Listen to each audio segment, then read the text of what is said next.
Oh. Show Hush the aftermath. And I've drilled this same wire. Power of the wire. Look at the fucking chisel. Or normal chisel. The steel Look at that. That's fucking crazy. blade flew off and the copper wire stuck to it.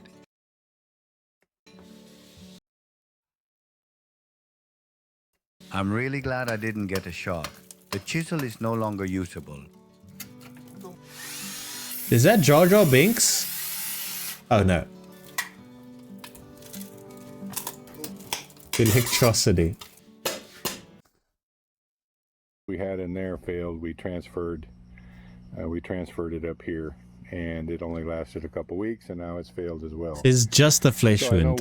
I think on those chisels, there's no. You don't have any choice. Style and brand. He said the chisel wasn't usable anymore, so he threw it out.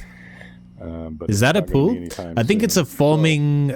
It's like a dam, basically, above ground dam type of thing. About 10% water exchange per day, roughly. And because I have so few, man, this place gives me anxiety. All the really plants and stuff. 10% per week, because there's just a few in there. It's what Lee's pool looks like under the cover. Our pool probably looks way worse than that. We have in there, so there's not many fish in here. But if all these tanks were full of fish for sale, then it would be 10%. Oh, he farms per day, fish. maybe even 15. It would require a lot of water movement. And we don't have a pump, so the only real way to do it, because before what I was doing is I was pumping out of the round tank, and it was going in there and then making this journey around, and I would basically like just spawn. I have to do. I want to be able to drain from the round tank. So in order to do that, that's all round this ditch, canal, whatever you want to call it, needs to be properly deepened. Aaron, calm down. Someone's licking my ankle. Aaron, calm down. Could be one of the dog. And so that's what could I'm be going to Doof. begin on. It could be Doof. True. Tatai has said he's busy right now. He's getting rice hulls for, I guess, Mike and May's pig. So I'm going to begin here. We got a fallen banana tree. A couple other trees here. Couple of other trees. And just get this ditch to where it'll properly drain. There's so much. Did he drop the squeaky toy on my head before and he wanted to play? It won't drain right now. And most especially Cute. where it comes then Gracie and Tulip started a snoring symphony. Right there, I dug a little connecting ditch. The kid is snoring next to me right now as we speak. I believe it needs to be a bit lower, and all that portion after it. Did this? Just dug it out a little bit, cleared the weeds, dug it out. The soil I threw all along that because that back here fill. I've been ruined by TikTok. I can't. My attention span is help me out so short. after lunch. I've done enough for to justify a sandwich. A sandwich. One thing I wanted to do here was Rose barefoot. dig out. How old is he? And I'll just Oh, I'll put him back, and this will work out nicely. Because the whole reason where we work. they need to have a video of someone crushing soap on this side. This is really the only way that On I can 2 times speed now is to drain out of this round tank, and it's just easier if I have a nice little box here where the crayfish are going to.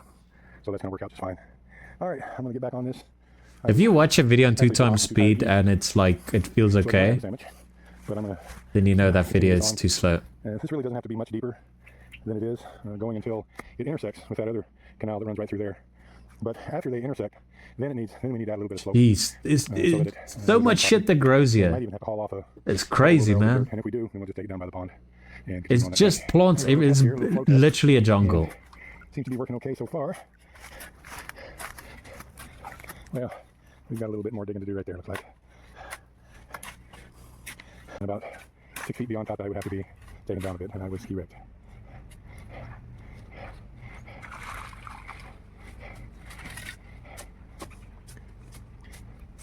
Bro's out of breath? When people just talk so slowly. True. The weeds all the way to the pond, and we need to make sure that this water is going into the pond.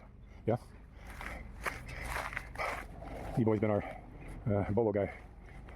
All right. Well, so far that's working okay. So I'm going to shut this off and start the pump.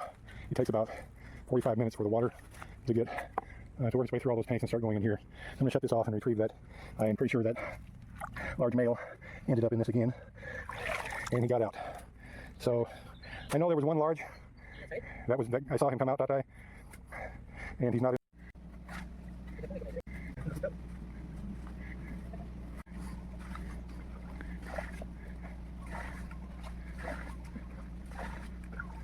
Stay away from that. I don't know, something.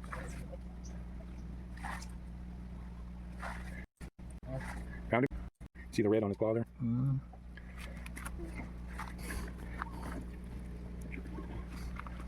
Anyway, Lee, I'm going back to bed. We're looking at houses early tomorrow morning. Good night. Hush, sleep tight. 100% guarantee. Yeah, just put him back. Cool. That sounds like fun. All right, I'm gonna test. Is that to live in or just for investment? To live in, okay, I see. Make sure this is draining properly.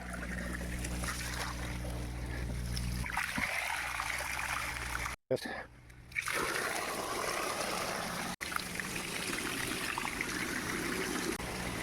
I got the slope right, it looks like. And shut this one off.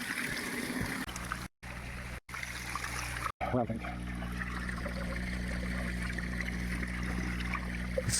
Living on the streets ever since you sold the house last year. I will reopen the valve at the round tank and start doing water exchange. All right, so obviously the basket idea is not going to work. So we've got this thing here, and we're going to need that. And we're going to work out this way. For some reason they block this off here. That's not going to work. I'm going to, looks like they've done pretty good here. I'm going to wait for this water to come down here. And make sure it's going into the pond. Looking good that day. Well, almost finished. The boy's taking a break in the shade. I can't blame him a bit for that. I'm give out. I'm not doing anything else today. What can you say, boy? Too hot? Yeah, it's plenty hot. So I think we're gonna have to just a small amount. I had a nice little canal dug here. I don't know, probably 5 years ago now, and it's just eroded and filled in. So we've got to redo it. And as you can see, it was definitely coming out and going down into field one here. So 100% necessary. I'm just currently homeless and he takes the time to talk to us on Twitch. Man, I feel so special. He makes me feel special.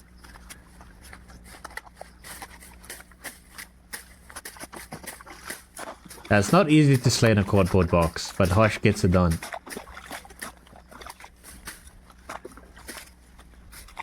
That's impressive. Well, there it is. It's draining into the pond. Fish probably aren't liking that muddy water much, but it'll clear up. It's already starting to clear up, so I'm going to go open over so I can. So the water's already coming in. All again. Subscribe.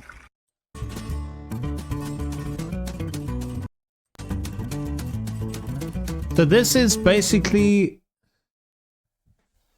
a in an alternate universe where Big Ed is like actually a wholesome guy.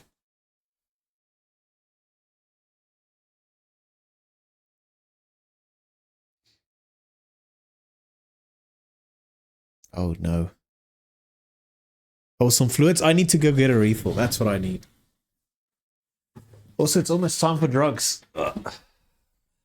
Body is in pain. Okay, back in a sec. I'm gonna go. If you guys want to go get a refill, now's the time. Friday drinks!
All right.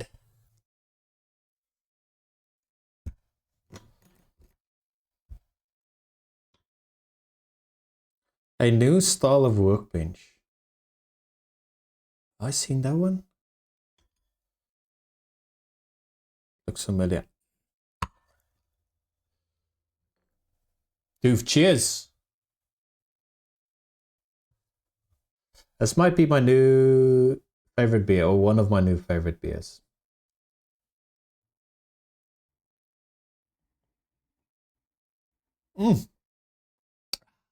What is this?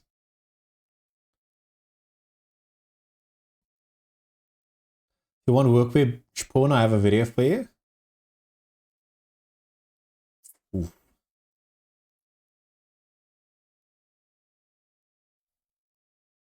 Why do people mad? They're trying to sound like sheeps.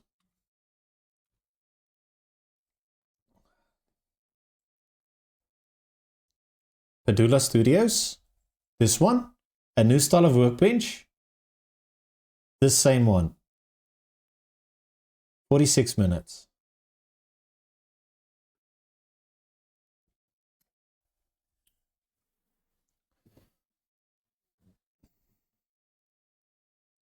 Workbenches are a necessity in every This workshop, no matter how basic or complex. The Roubo workbench is one of the most popular workbenches amongst woodworkers around the world, but not much has changed since its conception several hundred years ago. My goal in this video is to reinvent this classic bench, but nothing should prepare me for the level of detail that went into this piece.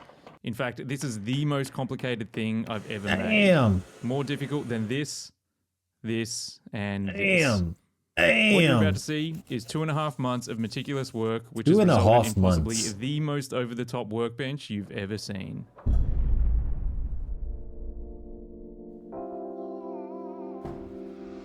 Oh, that's a nice. If it ain't broke, don't fix it. This is a sentiment I agree with to a point. Why waste time and energy on something that doesn't need it? But this can sometimes lead us to overlook potential improvements. A common view with traditional workbenches is that they've been around for centuries, so their work-holding solutions are tried and true. And traditional joinery is still relevant today if you choose to use it. So why bother changing the features of a workbench? A maple? I feel like this confines our creativity to what's already available. It can limit imagination and slow down one's progress. I'm at a point in my career where I don't want to be hindered in any way. I want to get my ideas out immediately without any fuss, so I want this workbench to be packed full of every possible feature I can think of in order to work as efficiently as possible. So let's now figure out all the different features for the new workbench. So this is my current setup. It does have a tail vise, which I like, so let's add that to the list.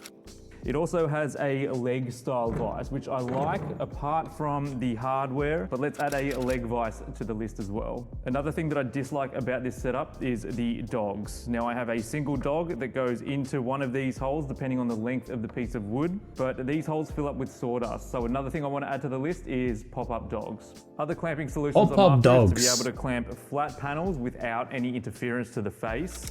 The ability to clamp tapered legs. Now, I think a Moxon vise will do this quite well, although I do think there'll be an issue with racking, but we can sort those issues out later. I also need to clamp unusual shaped pieces like you may have seen in my curved bench seat. These types of pieces are very difficult to clamp as there's no flat surfaces, a bunch of curves and different angles, so we'll have to figure out a solution for that. I'm also after a dedicated spot for measuring do the impossible. Tools, so I think a tool tray will suit me well for this bench. Tool tray, nice. For this bench is I want it to be on wheels so it can be easily maneuvered around the workshop. So I'm going to have to come up with some hidden wheel solution within the base of the Roubo workbench. Time for drugs. The other things drugs. that I'm after is a pop-up plane stop, sliding dead man. I also want this workbench to look good. Sliding so I'm dead of person? some contrasting woods, some custom hardware, and some custom dovetails. Now, Roubo workbenches tend to come in full tops or split tops. Now, I like both of these, so I've got to figure out a way to try and incorporate both into this Roubo design. Okay, so that is the long list of features for this bench, so let's get into it. I've decided to build this bench out of hard maple. A big thank you to Britain Timbers for supplying the maple for this workbench. You can check out their website below for some quality information about different timber species. So I'm currently working on the bench top. This is where you're going to see the full top and the split top come together. You're also going to see the beginning of the vise that will clamp all those unusual shapes I'm after. The idea behind this vise has been inspired by a shoulder style vise, which is commonly used on Scandinavian style benches, but it has an extra feature that makes it incredibly versatile.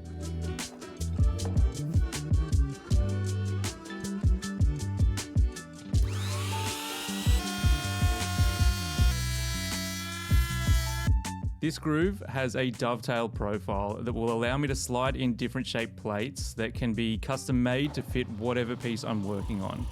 I have somewhat of a universal plate at this point, which you'll see later on.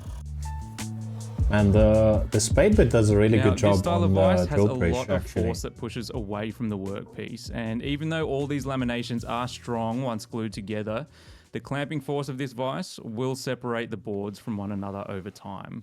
So I've added some threaded rod through the bench top that allows me to loosen and tighten the tension as the seasons change. Smart.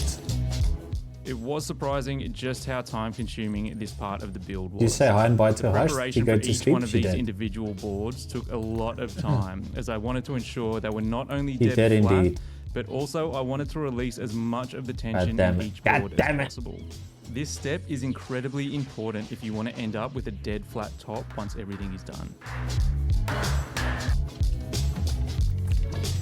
Guy's videography is Now, very I good. feel like it's important for me to outline what to expect from this bench, as I've already had a bunch of comments on Instagram, as well as visitors to my shop during the build, say that this bench is That's too nice maple. to use.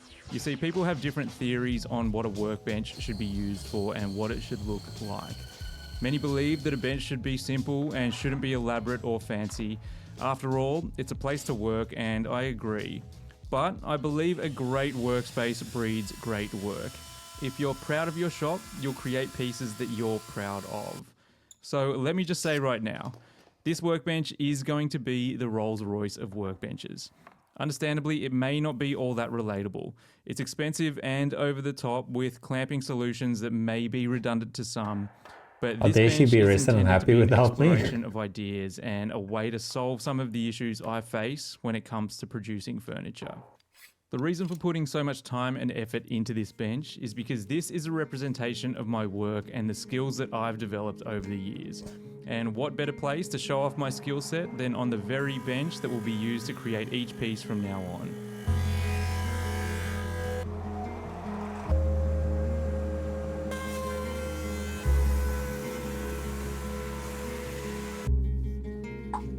You can see from this SketchUp file just how the bench top is going to work. The full top is on the left and the split top is on the right. And the split top allows me to extend how is he part of the modeling top these? beyond the rest of the bench, which will all make sense a little later. My SketchUp. This SketchUp file is available for download Does not over wanna on do my this. Patreon. I'll leave a link below.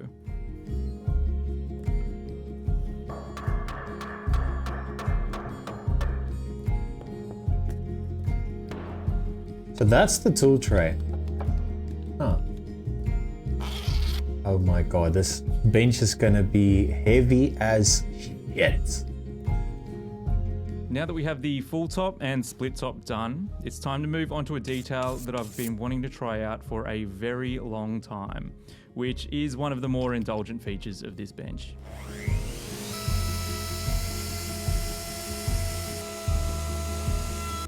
You remove the clamps too soon, doof? Oh no. The infection is spreading. It's that guy who removed your clamps before your shit was dry's fault. It's his fault. Dovetails on a Arubo play a very important role, as once again the pushing pressure from the tail vise can separate the end cap from the rest of the top. Oh, I see, okay. So the dovetail needs to help lock this in place.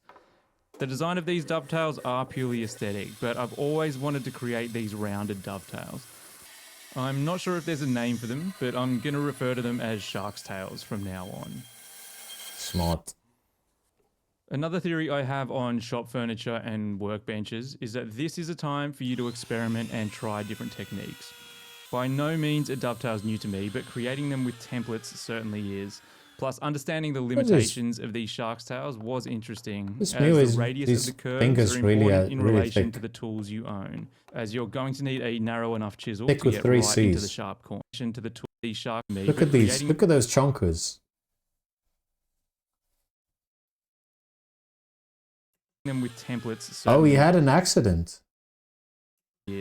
Plus, understanding the limitations of these shark's tails was interesting, as the radius of the curves are important in relation to the tools I poured epoxy in a mold. I took it out of the mold when the epoxy had husking around the outside, but still very semi-solid inside, and it flowed out like hot wax. Oh shit! Onto the thing. That's no good. Now, I mentioned earlier that nothing could prepare me for the level of detail that went into this piece, and I'm not just saying that for effective storytelling. This bench was 2.5 months of non-stop construction, which resulted in 25 hours of filmed footage. Wow. Okay, he had a big accident. All shot in 4K, which totaled 3 terabytes. And trying to condense all of that information into a single YouTube video isn't easy. Unfortunately, I've had to cut a lot of very lucky to have his fingers to make this video, but if you are interested in seeing each and every step of the construction of this bench, I've edited all the footage down into a detailed 3-hour, 12-part series over on Patreon with no voiceover or music, just shop sounds. This will give you a much better idea of what's going on for the entirety of this build. Not to mention the fact that I have a separate 45-minute review video on the completed workbench where I discuss each and every feature in detail. Now, you may be wondering, how on earth could I spend all this time building, filming and editing this project when I have a business to run? Well, this is all thanks to these fine folks over on Patreon, who are allowing me to push my boundaries. So I sand it back so it fits. They've been following along for this entire build as I post update videos and quick tip videos from each and every piece I make, giving an inside look into my workshop. Incredibly, an extra 211 patrons have signed up since my last video, which is absolutely that's crazy. To me. I love the fact that I get to share my knowledge with each and every one of them in the hopes that they can push their woodworking to an even greater level. If you are interested in knowing more, I'll leave a bunch of links below that have previews of what to expect from Patreon. Now, just in case the shark tails weren't detailed enough, I decided to add a chamfer to all the edges. This is an interesting detail, and you might be thinking it's to cover up any gaps in the joinery, but in actual fact, it'll show mistakes even more. But I think it's a great looking detail that accentuates the shape of the shark's tails. Plus, you may notice later on that the chamfer detail gets carried around the entire top as well to help create a slight separation between the top and the end caps.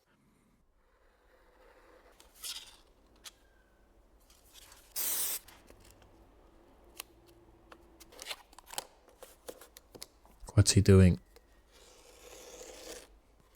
It's interesting to think that the next time I work on dovetails, I'll be using this very bench that I'm currently building to make. Oh, I see. Okay. Throughout this entire Pizza's build, here, I couldn't help nice. but think of all the What kind of pizza did you get, Curlin? Make on this bench in the future, including this walnut desk, which will be the next video. Now, wait a minute. You might be asking yourself, how did you make that completed desk on a bench that isn't even finished yet? And this is where I could tell you that this bench was finished months ago, and I've been building on it ever since. But no, I'm not that well organized. This desk is just nice, and it'll be my next video. So be sure to subscribe if you want to see how I make the real thing. I know that guy. I know. Now we're almost at the end of building the top, as I'm about to attach the end caps. It's important to note that the end caps are only glued at one end of the bench top, and the remainder of the cap is fixed in place using some bolts with elongated holes. This will allow the top to expand. Elongated.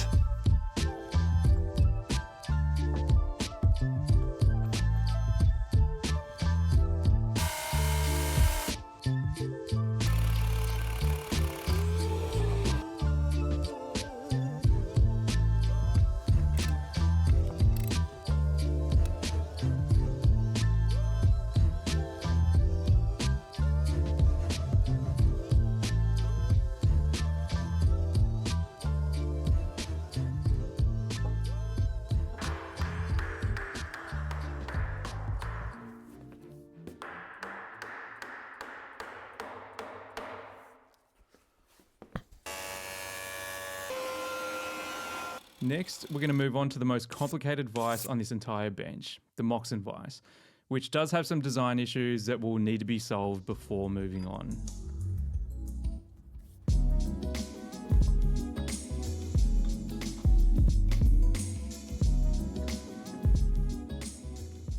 Now, I mentioned earlier that I had some concerns about this Moxon vise, and the reason for that is going to be because of the way I want to use it. Generally speaking, Moxon vices are used by clamping boards in the center, in between the two screws. That way, you can get even clamping pressure from the top of the jaw to the bottom of the jaw. But the way I want to use this Moxon vise is mostly going to be with angled legs that are pretty much the length of this vise, which means they're going to be sitting above the screw. And that presents an issue that is called racking. And this is not acceptable because it's providing uneven clamping pressure on the workpiece. It's not going to hold it securely enough, and it might also dent the workpiece as well. So I need to come up with a solution that's going to provide some even support. Using maple for the edges is, I think I have an idea, so I'll get into that next. Interesting strategy. See how we go. Maples are a pretty hard wood. That's going to be harder than at least half of the woods that he's going to clamp in there.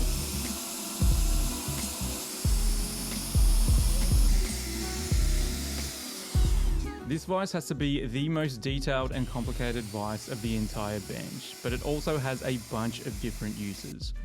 Not only will it allow me to clamp angled legs, but it will also allow me to clamp wide flat panels without any interference to the surface like clamps or holdfasts.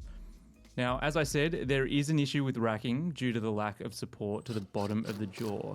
So I'm going to add some brass round bar that fits inside of You underestimate this guy's attention to detail. This will supply enough support to stop the bottom of the jaw. Are we just enjoying this or are you getting ideas for the shop? You may have seen earlier, mostly enjoying it, but I'm always getting ideas for the shop. These are to house the screws from the Moxon vise. Once again, all the footage of these extra details are over on my Patreon. Vices are always a good thing to like. I'm still deciding on the vices that I want for my hardware. They didn't sponsor this video, I paid for everything, and even though I tagged them in a bunch of photos on Instagram, I never heard anything from them, which tells me they're probably not a big fan of how I've customized their hardware, particularly when I made my own custom brass handles. You'll see more on that later. The hardware I've used for this Moxon vise isn't the bench-crafted Moxon vise. It's actually the bench-crafted high vise, which comes as a full kit, or like I did, you can purchase the screw only. I've used this because the screw is slightly longer and the hand wheel and screw move together, unlike the Moxon kit where the screw is stationary and the hand wheel moves. Another issue with Moxon vices is the jaw doesn't move with the handle wheel, which is kind of a pain. I've seen people use springs that fit over the screw to help move the jaw when unscrewing the vise, but I prefer this idea instead. I've drilled a hole through the screw and inserted a small brass pin. This pin rests against a custom brass washer, which all sits inside the vise jaw. Once the handle gets fitted to the screw, the jaw is now held in between the pin and the wheel, meaning it moves with the hand wheel. This is a small detail, but it will make using the Moxon vise much more enjoyable. And don't worry, I'll show all the different vices and how they're used at the end of this video.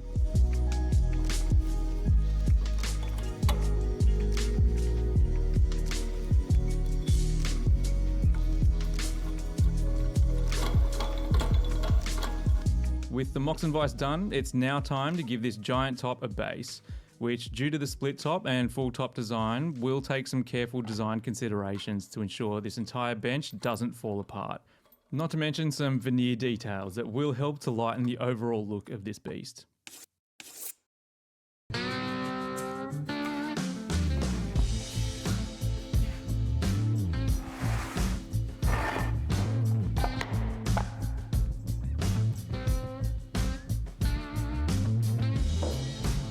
I'm using mortise and tenon joinery for this base, as it's going to help provide the strength needed not only